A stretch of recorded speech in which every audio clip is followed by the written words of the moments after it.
शासकीय रुग्णालयात होणाऱ्या या प्रकरणांमागे मोठं रॅकेट आहे का? शहरात खासगी हॉस्पिटलमध्ये बिनदिक्कत गैरप्रकार सुरू असताना महापालिका आरोग्य यंत्रणा काय करत होती? असे गैरप्रकार करणाऱ्या आरोग्य अधिकाऱ्यांवर सरकार आता काय कठोर कारवाई करणार?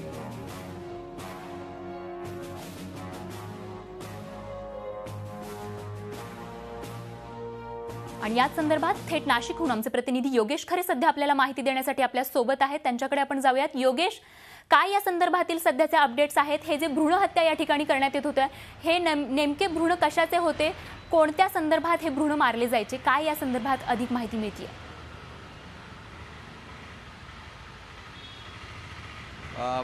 स्वाती खरवंडे, या प्रकरणांमध्ये जे काही भ्रूण हत्या म्हटलं जात आहे ते काही तांत्रिकदृष्ट्या त्याला गर्भपात सुद्धा म्हणतात.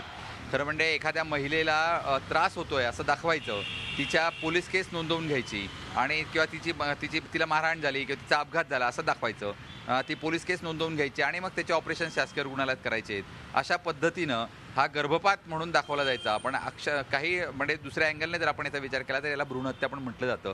त्यामुळे तांत्रिक खल जो आहे तो आता या ठिकाणी चौकशीमध्ये सुद्धा सुरू आहे की अशा पद्धतीनं या सर्व गर्भपात जे करण्यात आले किंवा भ्रूण हत्या करण्यात आल्या त्या संपूर्ण कशा शासनाच्या कायद्यामध्ये बसवण्यात आल्या आणि शासनाच्याच अखत्यारीमध्ये, शासनाच्याच या शासकीय परिसरामध्ये या संपूर्ण करून घेण्यात आल्या, याची चौकशी ही आता सखोलपणे सुरू आहे. सगळ्यांचे जाबजबाब हे आरोग्य सहसंचालकांनी नाशिकमध्ये घेतलेले आहेत. आज हे सर्व जाबजबाब डायरेक्टर आणि आरोग्यमंत्र्यांसमोर दिले जाणार आहेत आणि त्याच्यानंतर यावर कारवाईची शक्यता आहे. आज विधानसभेमध्ये यावर आरोग्यमंत्री उत्तरही देणार आहेत. त्यामुळे या प्रकरणातल्या दोषी कोण आणि किती प्रकरणे ही झाली होती याचाही सखोल तपास करण्याचे कदाचित आदेश या ठिकाणी दिले जाऊ शकतात. झी 24 तास रहा एक पाऊल पुढे.